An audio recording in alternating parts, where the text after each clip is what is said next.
Hello and welcome. You're watching UATV News with me, Ksenia Bugay. President of Ukraine Volodymyr Zelenskyy has left to the United States. The head of state is going to spend August 31st and September the 1st in Washington, D.C. Then he leaves to California. In the frameworks of the visit, Volodymyr Zelenskyy is going to meet President of the United States, Joe Biden. It is scheduled for September 1st. Because according to Ukrainian President's press secretary, the U.S. party asked to postpone the meeting. The request was explained by the situation in Afghanistan. The meeting has been rescheduled because of the request for the American side. On August 31st, the term provided by the Taliban to evacuate people from Afghanistan expires. Obviously, the issues of security are of critical importance now, and obviously the United States wants to pay as much attention to the issue of evacuation of its citizens as possible.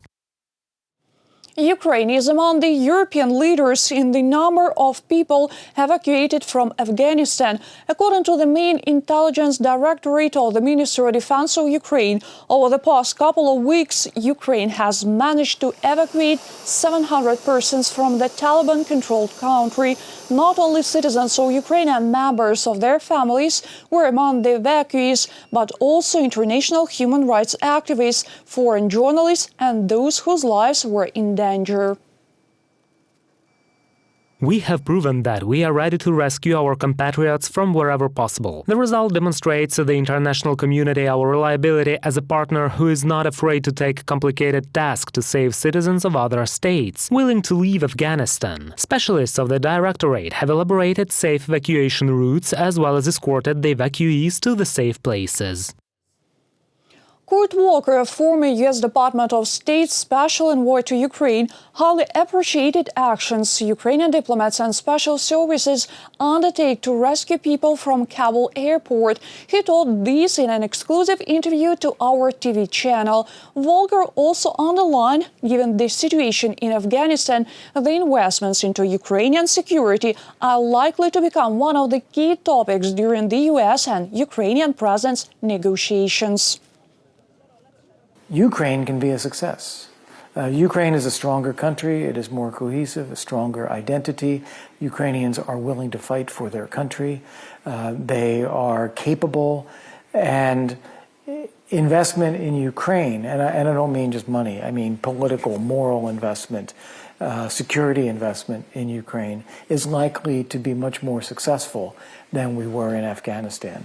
And maybe that'll be a narrative that can come out of this meeting as well. The United States allocates an additional $60 million assistance to Ukraine. On the eve of Volodymyr Zelensky's visit to the U.S., Joe Biden approved a corresponding decision. The money will be spent for defense, military training, and education. According to William Taylor, former United States ambassador to Ukraine, the decision is set to demonstrate the whole world in general and Russia in particular that the U.S. supports Ukraine. I think it is a new amount of money, some additional money, some new money in security assistance that can go beyond what the United States has already given. The United States has already provided $250 million in this year for security assistance to Ukraine. And as I understand it, this would be in addition to that. This new amount of money would be in addition to that and would be a message, a signal, both to Ukraine and to the Russians, frankly, that the United States supports Ukraine.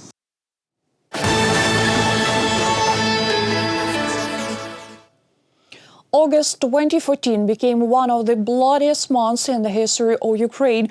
366 Ukrainian soldiers were killed, 429 more wounded near the city of Ilovaisk in the Donetsk region. Kharkiv resident Alexei Antipov, volunteer of the Donbas battalion, recalls how his fellow comrades were killed in the Battle of Ilovaisk. He was also held captive by illegal armed formations. Watch more details about the Black August and life after the tragedy in the following report. Oleksiy Antipov came to the exhibition in Kharkiv Historical Museum dedicated to the memory of his fellow comrade Markian Poslavsky, who was killed in the Battle of Ilovaisk in August of 2014. This picture was taken in the city of Popasna. Yes, this is Popasna on an average photo. Of course, I recognize other fellow comrades. I'm glad that most of guys on these photos are alive. Battle of Ilovaisk began for volunteer Oleksiy Antipov on August the 16th, 7 years ago. The Donbass battalion was given a task to clean up the city seized by illegal armed groups in 2 days. He remembers how they left for a mission in a good mood. There was a long-awaited rotation ahead. However, the situation changed dramatically when they realized that they were surrounded. Oleksiy recalls how on August 29th, every fifth fellow comrade was killed in the so-called corridor of death. Here is the road. They shot us like in the shooting range, as long as we walked in an ordinary column. Once they were encircled together with his fellow comrades, Antipov decided that they would not surrender. After they were held captive by illegal armed groups, they got to the basement of the seized state security building in the city of Donetsk that was already not controlled by Ukraine. The first months there, they were regularly beaten and starved. Oleksiy tried to think about the future, not to go mad. To make it easier to endure extreme conditions, including tortures by hunger that was perceived worst of all, I tried to think about what I will do tomorrow, the day after tomorrow, when I'm released from captivity. I tried to make my plans for a month, 6 months in advance. Then, in August of 2014, 366 servicemen were killed near the city of Ilovaisk. 429 were injured, another 300 were held captive. All of them could have returned from the encirclement alive if the Green Corridor Agreement was not violated. Later, this tragedy will be called the Ilovaisk Pocket. The investigation into the causes and circumstances of those events has not yet been completed, although the Office of the Prosecutor General has already named violations on the part of the Ukrainian command. Among the main ones are reconnaissance data on the number of the enemy, changes in the operational situation and oversights in the preparation of plans for the operation were not taken into account. So far, a large number of materials has been collected, about 300 volumes, 70 of which are classified. These are case materials. To date, Prosecutor General Irina Venediktova advocates for the military to declassify the remaining volumes. In addition, last year, a number of suspicions were handed over, and the facts and accusations of Russian military generals who gave the orders to shoot our military were revealed. According to the Commander-in-Chief of the Armed Forces of Ukraine after the tragic events of the summer of 2014, many conclusions were drawn, and now the Ukrainian army is better prepared and equipped. They are ready to repel any offensive.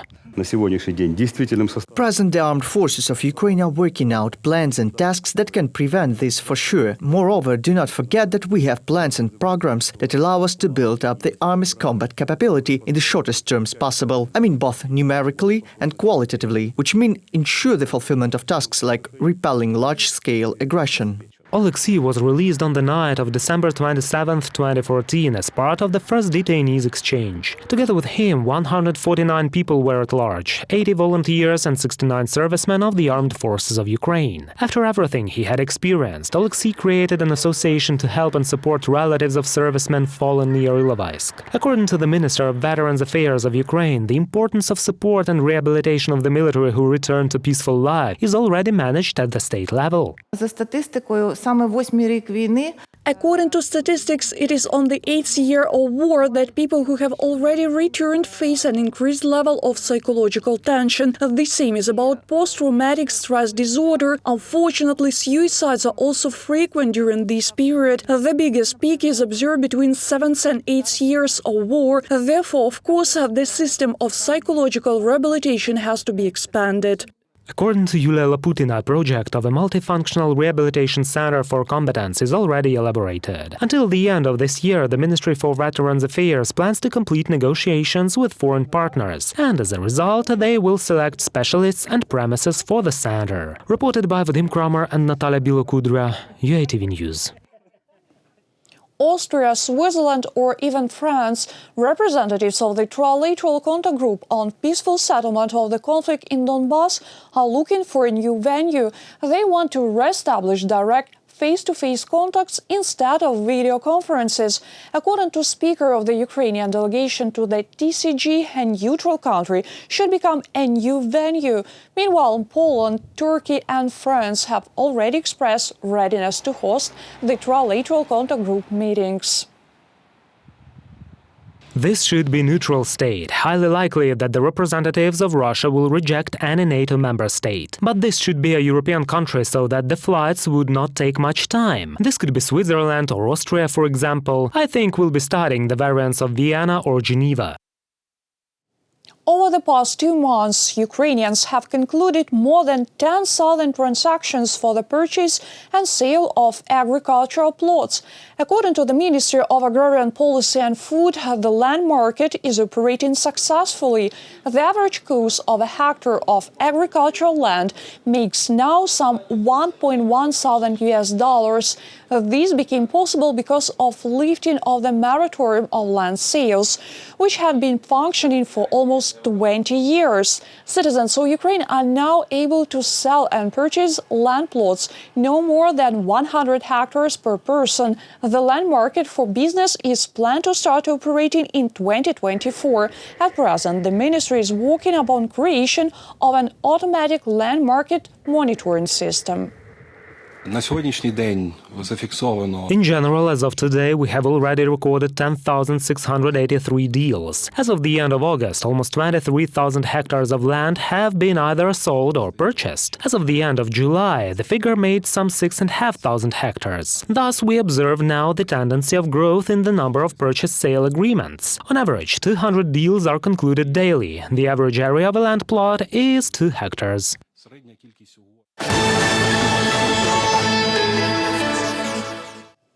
Ukrainian movies to participate in the Venice Film Festival. For the first time over the past 29 years, the movies shot and produced in Ukraine managed to get to the main competition. Among them is Reflection by Valentin Vasyanovich, telling stories from the occupied parts of Donbass. 2 more movies are going to participate in the festival's Horizons program. Those are Czech-Slovak-Ukrainian movie The Censor, directed by Peter Karakesh, and director Oleksyntsov's Rina. It's great that the world becomes interested in our history, in our stories. It's great that they want to know what's going on here. Yes, it would be great to change our history a bit, to work with some other genres. But anyway, I wish our movies luck. The color of the mood is red. The brightest Odesa residents and their pets gathered in the city center. All of them are united by hair color. The Redhead City Festival has already become a good tradition for Odesa and is marked for the 5th year in a row. Odessa resident Lilia admits that her golden red hair color is not native. Such a decision she made to add more bright colors to her life. I like a beautiful shine they have. They attract attention. They have more sun, more joy. Not a hair color, but a state of mind. This is the motto of a Redhead City Festival. Hundreds of adults and children with golden hair are marching in a column in the center of Odessa. We are holding this festival, first of all, to improve the psychological state of people, because often we are so upset, like in 2016 when we organized this festival. We had war and we all cried. Unfortunately, the war is not over. The pandemic was added to all these people are upset. That is why our festival is designed to make people feel some positive energy. Most of the participants are redheads from birth. They say they were often bullied in childhood. Now they are proud of their hair color. My grandfather, my aunt and my sister are red. We are the happiest people in the world. The sun kissed us and the whole world loved us. Of course, we were teased, but that is in the past. Now we are the happiest people in the world. Those happiest people in the world are sure that red is more than just a color of their hair. This is the color of their favorite city. It's not only about people with red hair, it's about our Odessa city, because in this way we brand the city, we color it. Few cities have their own color, and Odessa has its own. It is red. Reported by Vadim Kramer and Anna Horodentseva, UATV News. The Ukrainian paralympic team has won its 50th medal on the 6th day of the competition. Runner Igor Tsvetov has won silver in a 100 meters race. It's the 7th medal won by our athletes today. Marina Litovchenko won gold medal in ping pong, while Andriy Trusov also won gold in freestyle swimming. Besides, the athletes also won 3 silver and 1 bronze medal in other sports. That's all for today. Thank you for watching. Stay tuned. More updates on our official website, YouTube, Facebook and Twitter pages.